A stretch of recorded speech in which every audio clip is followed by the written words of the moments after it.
Welcome to this episode of Gray Matter. That's Gray with an E, with me, Michael Krasny, where each week we bring you an in-depth, internationally based and interactive interview with newsmakers and opinion shapers, experts and artists and innovators on our expanding and diverse podcast. And you can learn more about us and join our exciting and growing community, as well as discover who we previously have had with us or will be interviewing by simply going directly to our website. That's Gray Matter, again, gray with an E.show.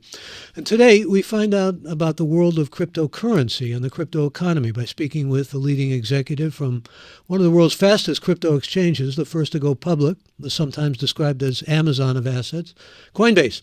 Emilie Choi is Coinbase president and COO. She was 8 years with LinkedIn as their vice president of corporate development before joining Coinbase's founder, Brian Armstrong, in March of 2018 as vice president of business, data, and international. And we welcome Emilie Choi. President Choi, good to have you with us. Thank you so much for having me, Michael. I'm such a big fan. Thank you for that, and we're delighted to have you. I hope we can maybe demystify some of cryptocurrency. In fact, do something I usually don't do, go right to a question. There are lots of them. I have lots of them too, but usually I talk with whoever is the guest. In your case, I'm making an exception here by going to the first question I'm looking at, which is from a listener named Bo Cordell, and thank you for the question, Bo, in Charleston, South Carolina.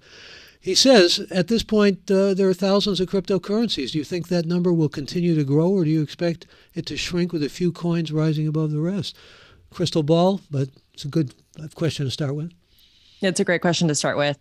In general, I think that the world will become more and more tokenized, i.e., I think that everything is going to become digital in some way. So if you look at a large building in New York City, that building will eventually become tokenized in such a way that you, Michael, can own a piece of it, a fractional piece of it, once it's digitized on the blockchain.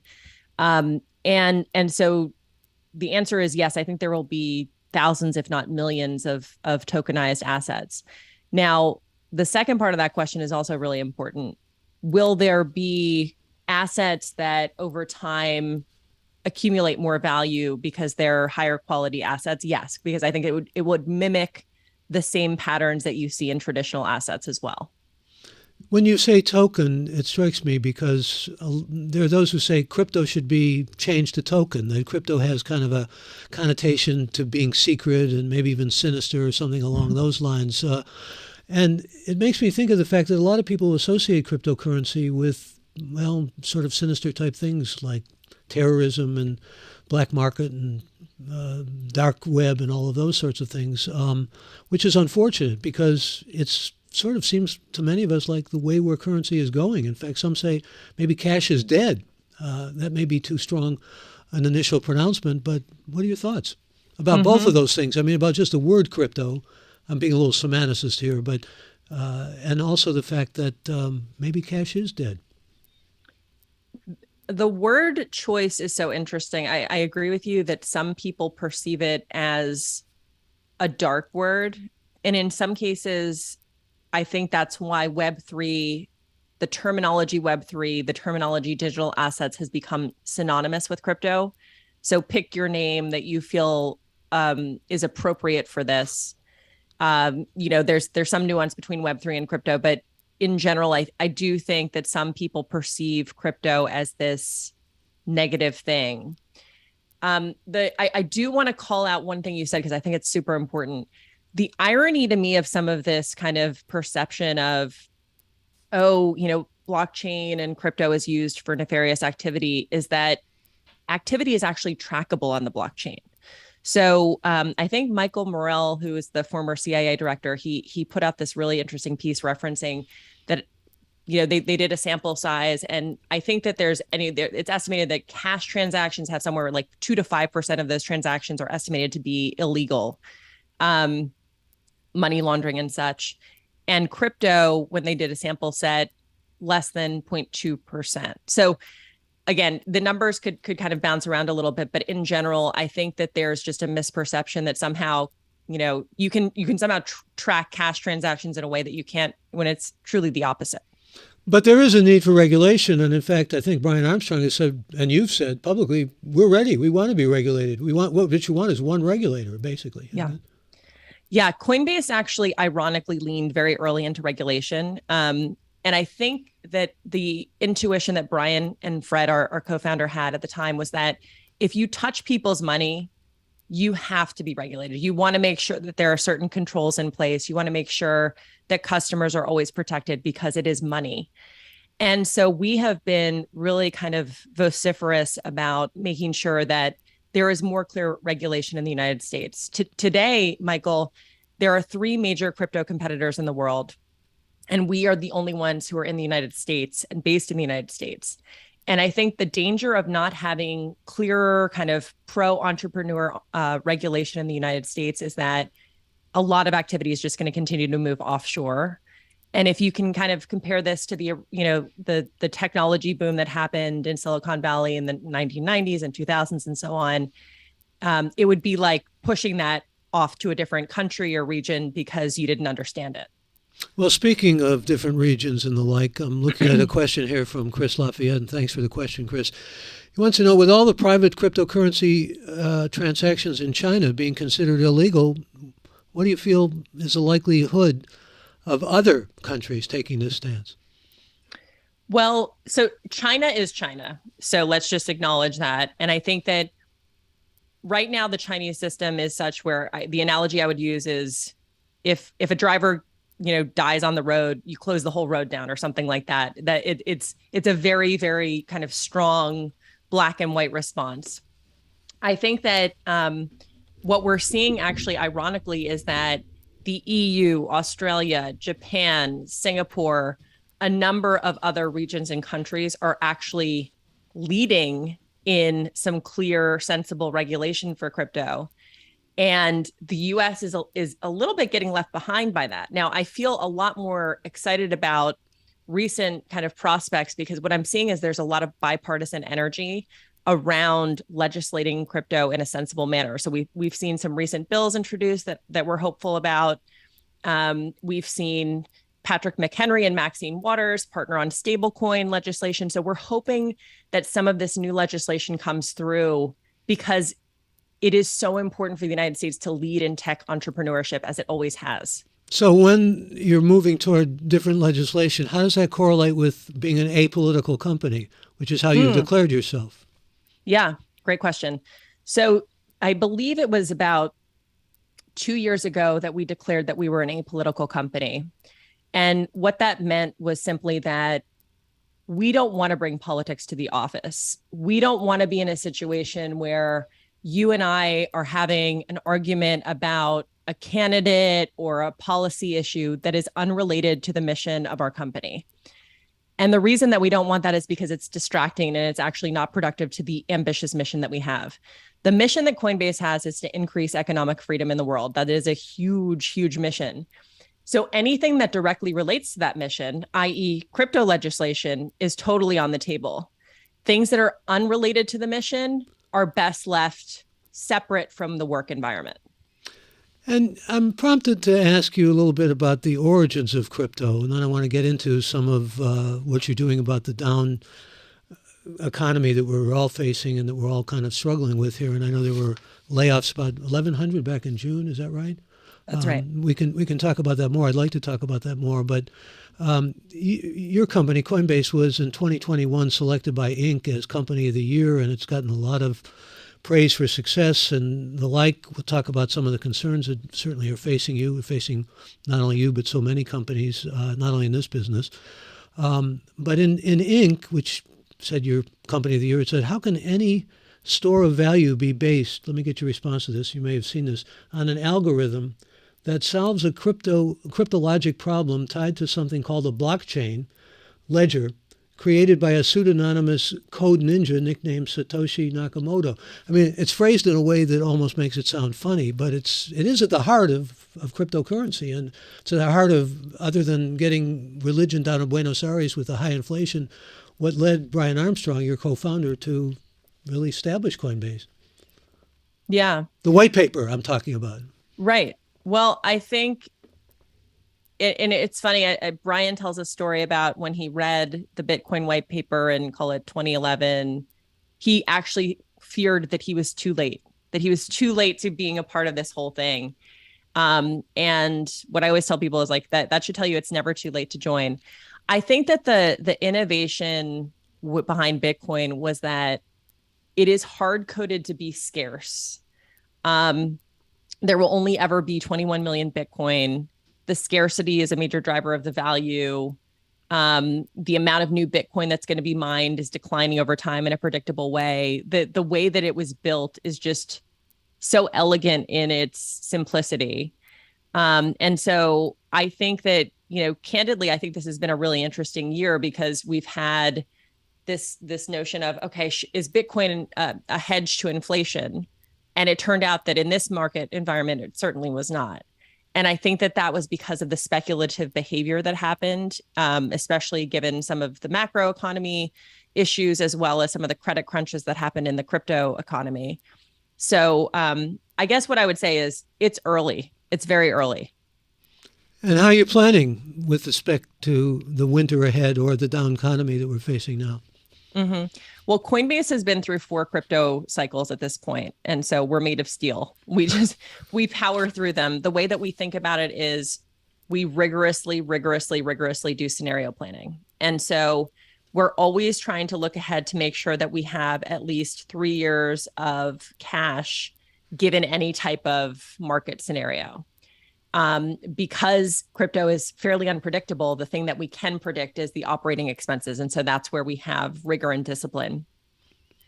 Ultimately, what we're striking the right balance of is, and this is a very, very hard art to do, is make sure we're investing in the future and not kind of being fearful or having a scarcity mindset, while at the same time making sure that we have operational rigor and discipline and are doing the things we need to do to reduce cost, for example, on the marketing side or the professional services side that are kind of nice to have in certain markets. That's a pretty delicate balance, isn't it? I would argue it's probably more complex than just about any other business I can think of. But I also think it's the excitement of being here is just that you're constantly challenged. Every day is a new learning curve for me. I've been here for 4.5 years and counting. And I look forward to every challenge that is posed to me every day. How did you move from LinkedIn to Coinbase, though? I mean, that's not a particularly conventional trajectory. Right. I loved LinkedIn. I joined LinkedIn when it was 400 people in private. I went through the private to public journey. I went from the public to being acquired by Microsoft journey, and I left when it was 13,000 people. It was so special to me, particularly because Jeff Weiner, I had worked with my many parts of my career, Reid Hoffman, just incredible mentors. But there was definitely a point in my career there where I was getting too comfortable. And I recognized that I wasn't kind of pushing myself the way I used to. And so I recognized that if I was going to take a big move, I wanted it to be something that was uncomfortable and somewhere where I could just have miles and miles of learning ahead. So I met Brian Armstrong, and I still remember the day we were sitting in this, it was a rainy day. We were sitting in this little conference room, and he was talking about crypto as a new form of money, crypto as a new form of financial system, crypto as a new form of technology platform. And I had tingles down my spine because I knew that he was talking about the future. And I didn't understand it all. I was very intimidated, but I knew that I had to be a part of it. So let's talk a little about the future of money. I remember doing a job for Visa International many years ago with the dot-com world just bursting forth and burgeoning. And we're talking about speculation and prognosticating and the sorts of things that you wouldn't even imagine possible. And we're still at that stage. You're talking about Web3 earlier. I mean, a lot of people don't even know that Web3 is on the horizon, that it's really for all purposes here already. How do you see Coinbase and crypto fitting into what you're envisioning vis-a-vis Web3? Yeah. So I think it's important for your listeners to kind of understand how we think about what Web3 is. So when I think about Web 1, which was the original internet, it was kind of static internet pages. And I call that read only. You were consuming a stock quote or a sports score or whatever. And it was an incredible thing. It was shocking at the time. it was a very kind of static experience. Then we got into something called Web 2. Web 2 is what I call read write. So, this idea that there's more direct interaction between individuals through things like social networking. So, it was the era of Twitter and YouTube and Facebook and so on. It was an incredible time of entrepreneurship and innovation. But what it lacked was something where the user could actually participate in the formation of this new thing. So you essentially became the product, even though you didn't necessarily agree to that. You, Michael, contributed content, connections to those applications. And maybe you got some value from it, but you didn't directly participate. Web3 to me is about read, write, and own. Ownership is the key principle here. The idea here is that through tokens, you get to participate in this new system. Now there's all sorts, it's early, so there's all sorts of forms in which this could take place. But this idea that you can port your identity from application to application, this idea that you can port your content from application to application, this idea that you might have a say in the governance or development of an application because you contributed to that and because you have token ownership, those are very powerful concepts. And so I think it's very early, but I think that the reason people are so excited about Web3 is because it enables you to address some of the ails that we saw in Web 2. Some of those ills also get back to the need for regulation. And what about the fact that Twitter and Facebook, and they don't want regulation necessarily like you do? Can I get you a comment on that? I do think we're slightly different beasts in the sense that we are dealing with people's money at Coinbase and in crypto. And so I think the onus of dealing with people's money is kind of a different level of regulation. I think that what in general, the thing about regulation for me is I would love to have a system in which we're all kind of agreeing on the principles of like what we want to achieve, and we're leaving it to companies to kind of on how to get there. There might be a number of different mechanisms to get to the same output, and more efficient ways and so on. And so for Coinbase, for us, like one specific thing that I would say to you is that we deal with kind of an archaic regulatory system. Many of the laws that so-called apply to crypto right now are from the 1920s. Obviously, at that time, the idea of digital assets couldn't have ever been contemplated. The nuance of 24/7 instant settlement, no middleman, all these kinds of different concepts. Like so we just want an evolved, fresh perspective as we look to regulate these in a new way. And a question from Juan Robles from Mexico City. Thank you for the question, Juan. He wants to know, what do you think are the hurdles to have a global economy that uses cryptocurrency? It's such a great question. I mean, that is actually the reason we're so excited about crypto. It has the potential to be the true global norm. I think the barriers, if I'm being really real here, are just that there's kind of country by country rules and regulations around money and around money transmission and KYC, which is know your customer, the data that you have to collect on behalf of customers and so on. What I think is really novel, and I think that we should watch this very closely, is that the EU recently came up with a system called MiCA. It's going to be implemented in years to come. But this is the first kind of regional pass at crypto, where crypto regulation, such that we'll see how things benefit when the countries all have the similar framework around all these different concepts. And this is going to be Brave New World. It's up ahead. You can almost predict it as inevitable.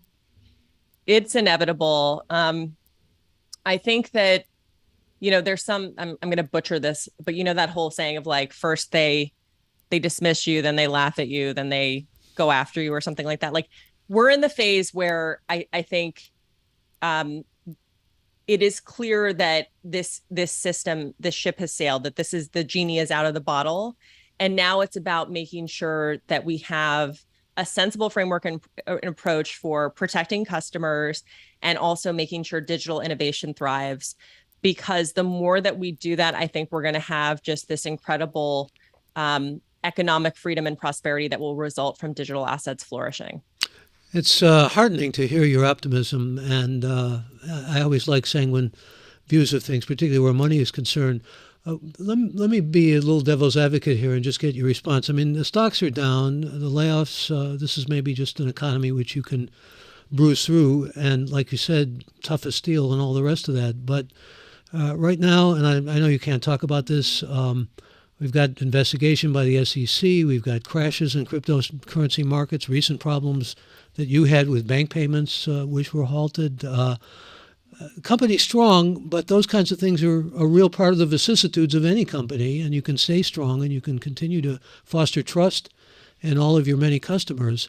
But when those things come up, they do affect the perception, and the perception sometimes is a reality, isn't it? Mm-hmm. Yeah, I think that's absolutely right.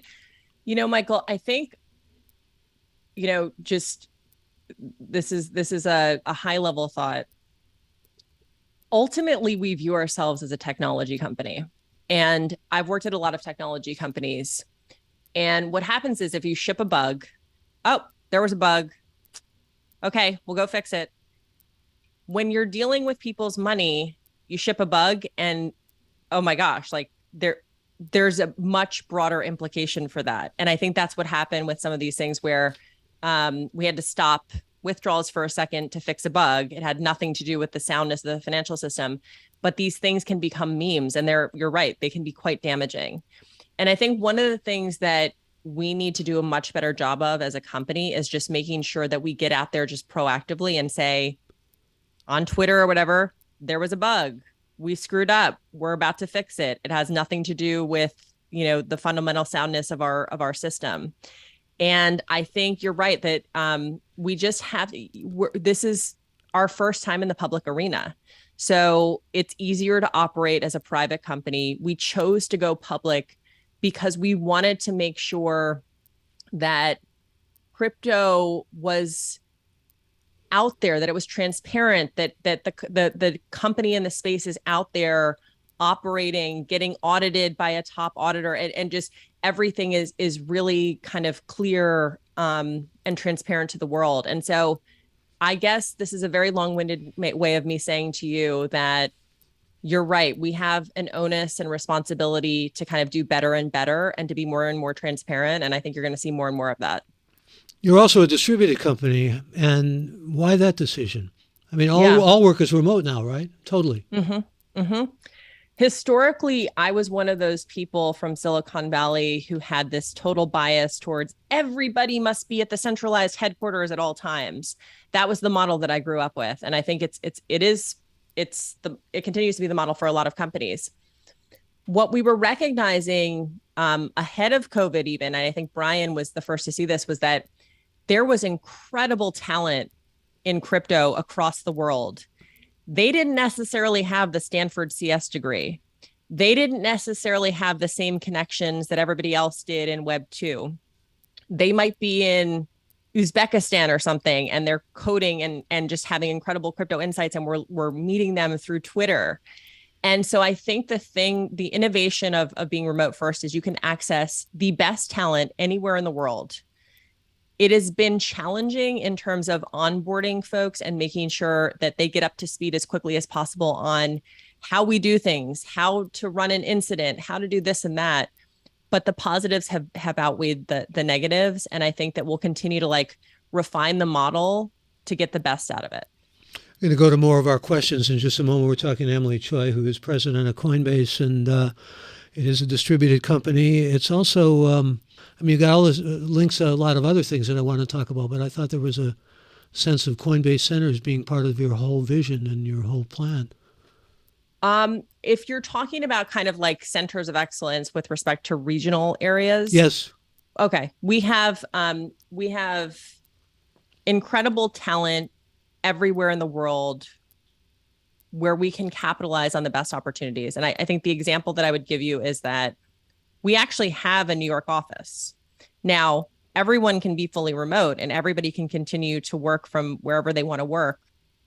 But New York continues to be the financial center of the universe.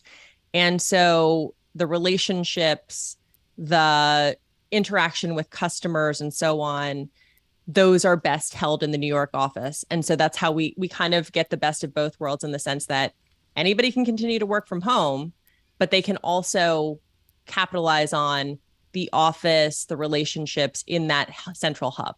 So, I mean, the vision is that there are different centers that can be local, regardless of the fact that you're just wanted to get that on the record. Also, wanted to get on the record something about mergers and acquisitions, which is also kind of in your bailiwick. And got how many startups now? Let me just get that on the record too with Coinbase. Yeah. So we have Coinbase Corp Dev, which is all the acquisitions we've done. And then we've done Coinbase Ventures, which is investing in, I would say, probably more than 250 companies at this point. So when I first joined Coinbase, I joined to do M&A. That's what I've done my whole career. And the reason that I love doing M&A is because I love being around founders and entrepreneurs. I think it's an incredible way to inject a company with entrepreneurial DNA. So Brian and I had a plan about going after acquisitions. And in fact, your question about doing things during a crypto winter, two of the most important acquisitions we ever did were during the last crypto winter. One was Zappo, which helped us become the #1 regulated crypto custodian in the world. And then Tagomi, which helped us launch our prime brokerage product for institutions. On the venture side, the thing I said to Brian when I first joined was that I'd love to kind of open up a Coinbase Ventures. And he said, great, write a blog post about it. I wrote a blog post about it. He read it and he was like, great. And I said, now what? Because I was used to these kind of places where you have to go through 20 people to kind of get the approvals. He said, just ship it. And I said, ship it? And he said, yes. And I shipped it. What that meant was that we just started using cash from the balance sheet to invest in incredible companies that were doing things in the crypto economy. The reason we did this was a fewfold. One is we get incredible insights and data from these companies that we invest in. So maybe we start to see that certain sectors or areas are taking off in crypto that we might not have seen otherwise. Second is we get to know the best talent in the space, and we continue to build the best relationships. In fact, many of the people that we fund came from Coinbase. The Coinbase alumni group is incredibly strong. We call them the Coinbase Mafia. And then the third is that many of these companies that we invest in, we want to acquire later. So Bison Trails is an example of a company that we invested in. We kept seeing great traction from them, and then we acquired them. So we're really proud about the portfolio we have. Yeah, I've got a great quote from you. The biggest struggle for Coinbase is no dearth of opportunity. Yep. Kind of sums Definitely. it up. Definitely. Another listener in Honolulu, again, thank you for these questions. Stalek Lopez Waterman wants to know, what is cryptocurrency's relationship to high energy use and its carbon footprint as a whole? Well, I think that this is also, it's, to me, it's a little bit of this other myth about just Bitcoin being bad for the environment. And I think that we can all acknowledge that Bitcoin mining is an energy intensive process. But we do believe that Bitcoin is actually much more efficient than the traditional banking and gold mining businesses on a global scale. The other thing that I think folks have to realize is that the economic incentives that are inherent to Bitcoin mining are actually helping drive sustainable energy innovation, because miners basically seek to increase profits by lowering their electricity costs. And so they're going to choose forms of things like renewable energy, which becomes the cheapest option. So I think that there's more to this tale than some of the press would have folks believe. And I think that you're seeing a lot of, pardon the pun, energy being invested in making sure that the kind of most renewable sources of energy are being used going forward on mining and so on. When I think of energy's relationship of all this, Emily, I can't help thinking, well, I was sort of musing just the other night about when I was a boy going and on a regular weekly basis, taking a bank book and making a deposit and everything. Would it be good if we had, I've always been a big advocate of financial literacy and economic literacy, if we had kids learn about cryptocurrency at an early stage, be a part of the education of kids? Does that make sense to you? Totally. Actually, one of the most kind of innovative mayors right now is Eric Adams in New York. And he wanted a salary in crypto, didn't he? He He wanted did. He took Coinbase. his Yeah. salary in crypto, and he talked about how he wants to start implementing some of this into the New York City school curriculum, just so kids can start getting acquainted with how this all works. And I think it's great for so many reasons. It's great for financial literacy, and it's also great for just thinking about how can we get kids educated earlier on just the new forms of technology that are arising, because they're probably going to have better ideas than most of us by the time they get to high school, college stage. I'm going to go to some more questions in a moment, but also on my mind is just from your perspective as you reflect, being a woman in this tech world, you described it as being tech. A lot of problems and a lot of obstacles for many women. There have been books about it and so forth. I know you take pride in Coinbase's doing a lot of hiring of women. Talk about things as you see them unfolding now. Yeah. You know, my own history has been, I've just been so rich with mentors who were largely male, who helped me get to the place that I needed to be successful. And so I always think about that when I think about how can others kind of mimic in any way some of these learnings. An example to me is just, Jeff Weiner, whom I worked with early on at Yahoo and then later at LinkedIn.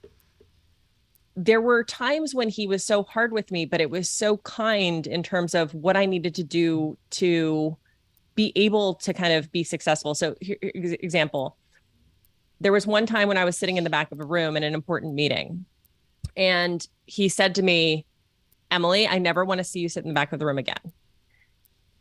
Always take a seat at the table. Um, there was a moment where there was another executive who was being a little nasty to me. And I kind of slumped in my seat and just turned expressionless. And Jeff said to me, be a spectator to your own thoughts. Think about how you look in the room, and are you poised and confident, or are you passive aggressive? And so I've had him and others, a select few others, who have just been incredibly generous. I think it's very hard to give feedback like that to somebody. It's so much easier to be like, oh, you know what, they'll figure it out some other way. And so for me as a woman in the workplace, getting that stuff early on was so invaluable to helping me kind of be who I am.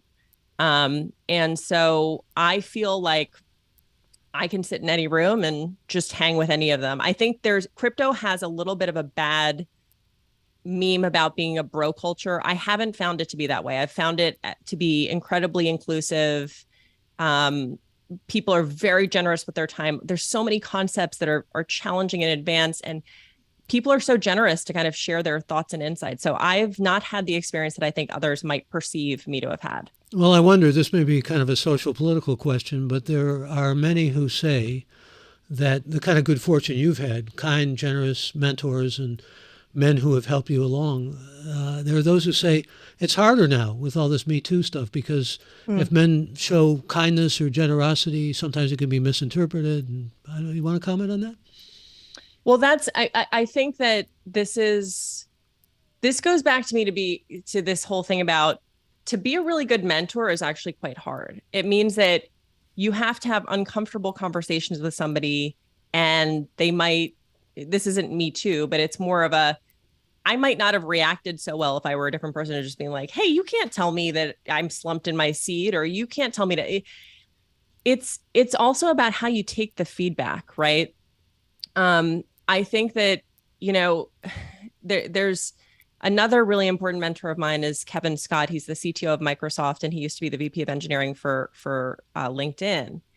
And we were having this incredible conversation once because I was kind of tearing up because somebody had been a little harsh with me. And he told me that he was the most sensitive person. And I said, you're sensitive? Like, I would have never perceived that. And he said, along his career, when he was getting his PhD, people would just be so vitriolic and horrible to him as he was going through his dissertation work. And at some point he had to decide, is it about me or is it about the work that I stand for? If it's about the work I stand for, screw them all. Like just stand behind the work and be proud of it and move forward. And there was something that kind of like unlocked in me, where I told you before we started, Michael, that I'm a very sensitive person. And I think that these people who kind of shared very personal things with me to help me get better. It's unusual. Like you're not going to find these, you're not going to find, and not every mentor is going to be the right person for every person. And so it's magic when it happens, but it's going to be very rare. It is, if you'll forgive my figure of speech, you're a valuable asset to have, especially when you're Mm-hmm. moving up in the ranks Mm-hmm. as you did. Let me go to some more questions that are coming. A very important question here from, well, these are all important questions. I don't want to give any of them diminished value or status, but questions, a number of questions are coming in about security and how you sort of really protect the money. I mean, there are people who've lost fortunes in the crypto market, and there are people who have, had money that's just been sort of almost. I mean, there's some bad actors in this whole industry that we're talking about, this ecosystem of. So, what do you do to protect your people's investments, money, Mm-hmm. security? So this was another insight that I think Brian had very early on, which sounds very obvious now, which I don't think was totally obvious back then, which is invest in security at all costs, even if you're a startup with very, very little money. And so Brian inherently knew that we had to be the most trusted and easy to use. To be the most trusted, you have to invest heavily in security protocols, procedures, and a team. We have a chief security officer who has been here over 6.5 years. This guy is just a total superstar, and he's built a team around him that look ahead at every corner you could possibly think of, who anticipate new scenarios, who have threat detection, who do everything they can on the physical and digital security side. And so what happens during a crypto winter is we're going to cut resources. We're not going to cut them in security because we always know that the brand and the promise that we make to our customers is inherently embedded in this most trusted. Well, apropos again of what you're saying is a question from Jim Barnes in Kansas City. Thank you, Jim. He wants to know, I see cryptocurrencies as the future of everyday transactions, but they seem to be treated more like investment vehicles right now. What will it take for a currency to be less volatile? Gets Mm. right to the heart of the security. Yeah. I think that just when we look at new categories of technology, look at Amazon back in the day when e-commerce was a new technology, look at Tesla when self-driving was a new category. These are fundamentally just these new categories are volatile because they're new, they're emerging. You don't know, which technology will prove out. You don't know exactly how this all kind of plays out. What you do know is that the promise of the overall blockchain infrastructure is so important, and you want to kind of believe very much that there is great value there. So what I would say is I always tell folks when they're thinking about, oh, I'm interested in Bitcoin, I'm interested in Ethereum, like, how should I think about this? I'm like, you should think about what is your appetite for risk. These are going to be volatile categories just because they're new categories. And think about, for some people, they still want to participate in some way. So maybe it's 1% of their net worth that they want to kind of invest in more seasoned cryptocurrency. There are certain folks who want to take more risk, but there will be volatility just as there is in any other asset category in the nascent stages, and you kind of just have to get comfortable with that. Well, it's sort of.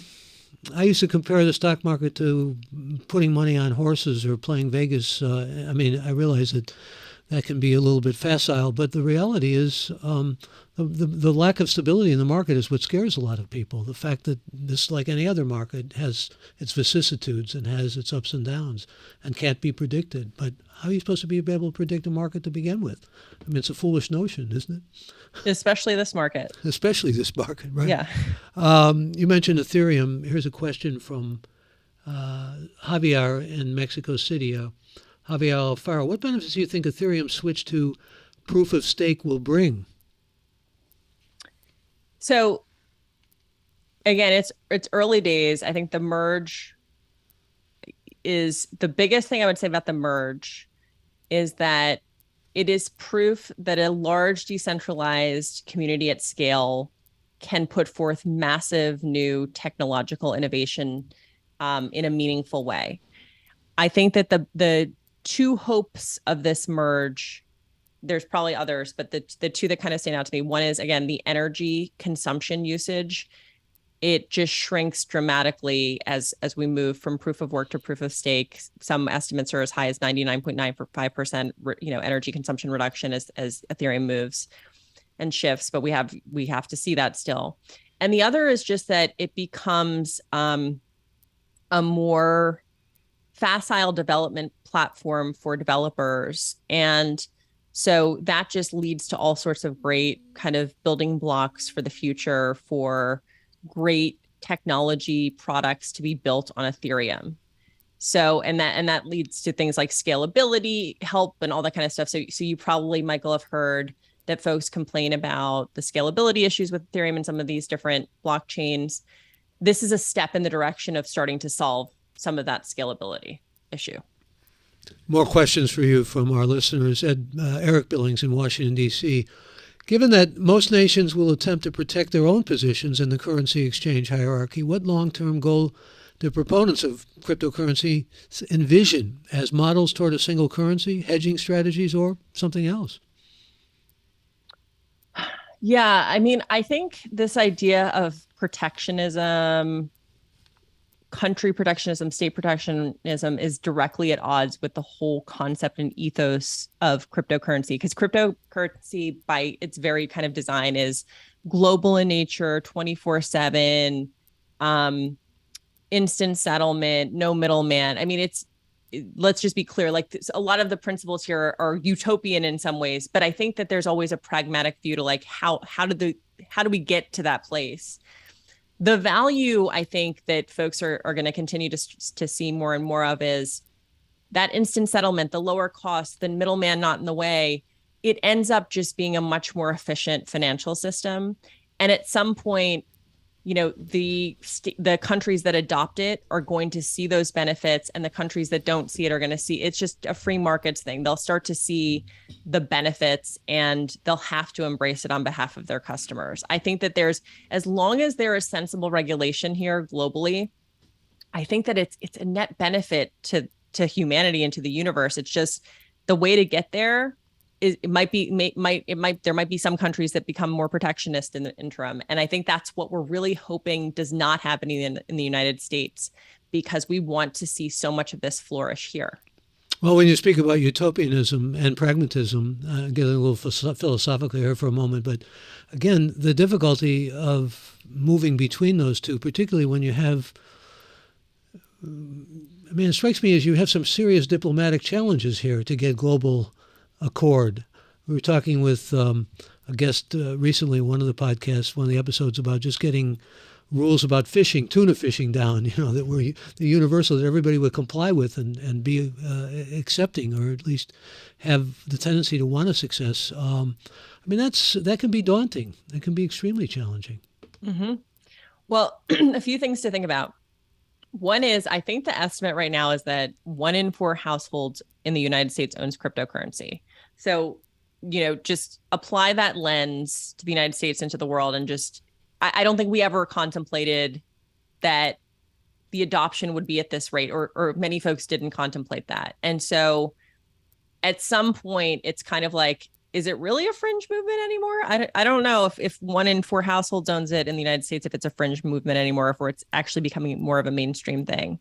The other thing is, if we can actually achieve bipartisan legislation, and that's like the one thing that we can achieve in a bipartisan way in the United States, that should tell you the potential. We could probably solve world peace, right? Like it tells you that pragmatic legislators on both sides of the aisle recognize that this is an incredible opportunity for the United States and for others to take part in. And let's be clear, it's going to be an incredible boon to taxpayer dollars as well if a lot of the innovation thrives in the United States. So I'm probably an optimistic person by nature, but I think that with what we're seeing with these movements in DC and beyond, I think there's hope. There may even be hope for some bipartisan legislation. Here's Bob Cordy from Charleston, South Carolina. He wants to know what most excites you about the possibilities of Web 3.0. I think it goes back to this idea that Web 3 is about token ownership. It's about you, Michael, having ownership in the things that matter to you, the applications that matter to you. And how will that manifest? We don't even know yet, but like there's ways in which you might be able to participate in the eventual for how that entity forms, what decisions that company makes because of your token ownership in it. Perhaps you're going to be able to help guide the product direction of that in some way, or you have control over the assets that you're carrying with you, your identity, and so on. So I think we're really early, but just that concept is what gets me and most folks in the Web3 arena very excited. Were you always on this track to be a COO and be a president? Did you always want or have that ambition? Just curious. You know what? I was perfectly happy. I took a lateral career move from LinkedIn to Coinbase to head up mergers and acquisitions here. And what happened was I signed my offer in December 2017. If you look back at December 2017, that was pretty much the peak of the last cycle. I joined the company in March 2018, and the crypto market promptly went all the way down. And I was sitting there wondering what I had chosen to do in my career and why I had chosen to do it. And all I could think of was that I just needed to work really hard. There was a lot of tension at Coinbase, a lot of infighting, a lot of implosions happening. And I just chose to keep my head down and work and solve problems. At the end of that period, Brian Armstrong chose to elevate me to COO. And I think the board at the time was probably like, hey, we could get like a very big name COO now. Like there's a lot of opportunities. And Brian pounded the table for me and he was like, she was here through the hard times, solved problems, solved operational issues. So now I know she can do the job. It was the greatest test for me. And so I didn't necessarily know that I wanted to be in this role, but I unconsciously put myself in that role by solving operational problems when it was the hardest time in the company. And I will forever feel grateful for being given the opportunity to take on that mantle once a lot of those problems were solved. But there are still many problems ahead of you to Oh solve. yeah, hey, they never end. They never end, So but it's all fun. that's the joys of leadership, solving those Yeah. problems, right? The Yeah. joys and the pains. And here's a question from David Anderson up in Seattle who says, is there a market maker for each cryptocurrency? Does the price go down until a buyer with sufficient coin, he puts in quotation marks, offers a bid to buy? There are market makers who participate in a bundle of cryptocurrencies. So it's not like, one is known for only one crypto.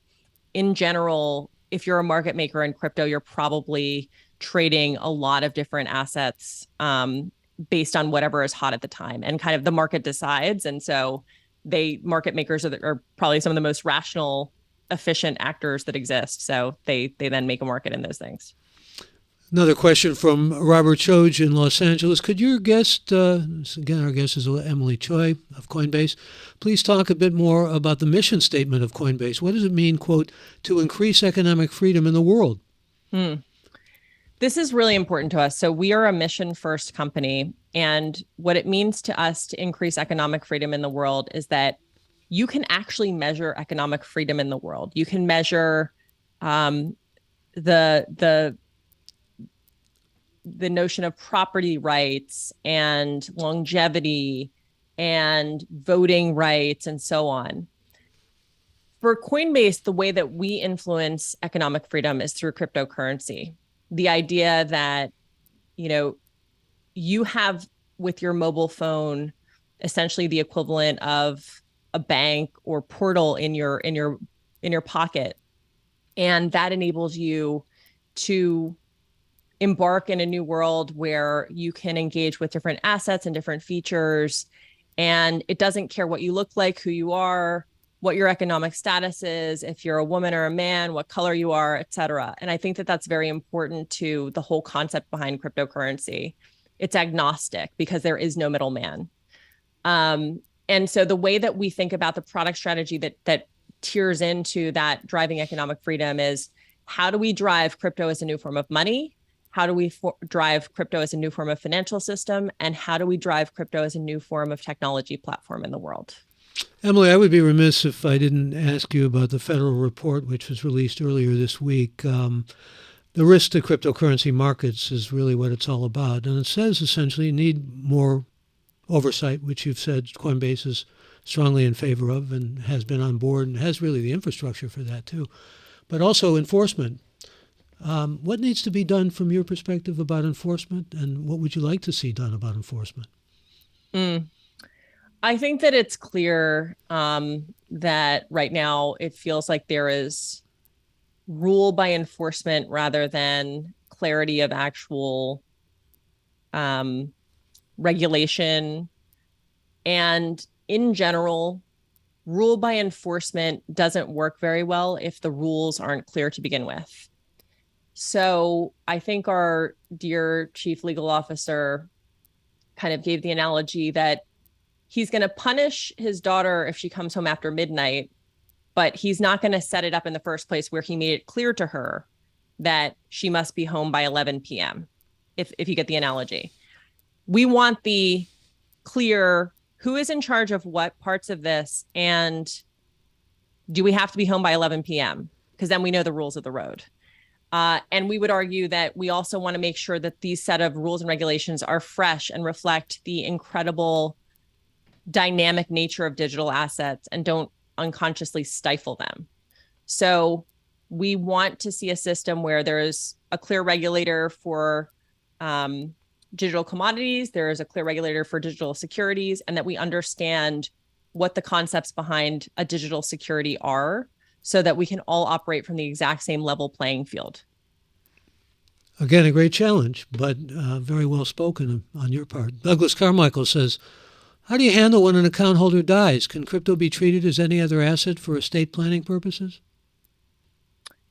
You know what? I will have to get back to you on that. I actually don't know the answer to it. Well, I think you may know the answer to this. A question comes to us from Halifax, Canada, from George Butters, who wants to know, is there any future in brick and mortar banks? And if so, what are they going to look like? The funny thing is I think there's still a great future for the traditional bank. And in fact, I think this is why you're starting to see the traditional banks participate in crypto, because they see the opportunity in it. And so in many cases, if you think about Coinbase, we were the original fiat to crypto bridge. We were partnering, and we continue to partner directly with banks and financial institutions so that those who have traditional banking relationships and want most of their money in a bank can still participate in the crypto economy by leveraging it. So we very much partner with the traditional financial system. In fact, another example of a recent partnership we did was with BlackRock, arguably the most traditional asset manager that exists, because some of their customers want exposure to crypto. They just want it in a BlackRock kind of way. And so this is a great way for us to kind of get the best of both worlds. They can get exposure to digital assets, but do it in a way that is deemed safe and secure and so on by BlackRock. So I don't know if, we're going to be getting cash out of the ATM in some period of time. Like, I don't know if that analogy is still going to happen in the future, but I think that there's this idea that when you're dealing with people's money, you're still always going to want some type of human relationship. You're still going to want to make sure that your assets are protected, that the regulation is in place, that the people who safeguarded your assets before are there. So I think there's a lot of analogies. Another question from Seattle, David Anderson. What happens when the company holding your coin becomes insolvent or goes under? Can you transfer your coin assets to another company? Is it all just numbers of coin, no cash in dollars? Well, so this depends on the institution you're dealing with. So if you saw the recent kind of credit crunch that happened with some of the companies in the crypto economy, that was incredibly unfortunate. And I think those cases are still being worked through. Coinbase had zero exposure to any of those cases. And the reason that we had zero exposure to those is because we have incredible risk management processes and procedures and personnel.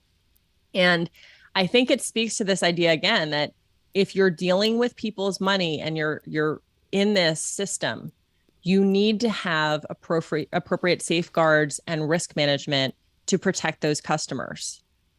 Question from Jeff in Chicago. Is there some kind of cryptocurrency dilution as every day more and more new coins come online? This is actually very consistent with another question you had, which was just, do you believe in a world of tokenization? And if so, won't they proliferate and it become very diluted? And I think the answer is yes. We believe that there will be a world where there's thousands, if not millions, of tokens. We also believe that over time, the most interesting, best products, best technology, best whatever backed up tokens are going to end up rising to the top. And so I think that you'll see the free market effects of how that kind of happens over time, where some of them will just accrue more value over time because they're the highest quality. Well, we've been talking a lot about regulation. I think this may be an appropriate question to end with, asking you again to put on your prognosticating goggles, or at least tea leaves reading. Bo Cordell in Charleston, South Carolina wants to know, here in the U.S. it appears that some form of cryptocurrency regulation is inevitable. If it were up to you, how would this play out? And secondly, how do you think this will actually play out? I think that what we really want to see is, we currently have two different agencies there's some unclear kind of rules of the road about the swim lanes between those two agencies. So we want more clarity about who owns what and how that is determined.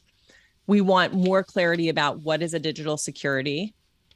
And we generally just want a positive disposition towards the future of technological innovation in the United States. So we want to have a world where there's sandboxes, there's places for these companies to innovate in the United States without constant threat of enforcement actions for any reason. What I think will play out, I think that what we're going to see probably, I mentioned that we're probably going to see this Waters McHenry stablecoin bill come out first, and hopefully that will go through. There's some incredible other legislation that's being proposed from bipartisan Stabenow and Bozeman. And I guess what my hypothesis is that some of this legislation will come out and it'll be like imperfect, but it's the best thing to kind of get moving in the direction of more clear legislation. And so we welcome it. And so that's my best guess about what's going to happen there. It's a reasonable guess, and you are a great guest. Thank you so much for being with us. I mean, Michael, it's super fun. Love your clarity of thinking and your optimism, whether people agree with you or not. I think it's infectious. So thank you so much for being a part of this episode. An honor and a pleasure. Thank you, Michael. And thank you all for being with us for this episode as well. I'm Michael Krasny. Bandwidth for Gray Matter is provided by CashFly at CACHEFLY.com.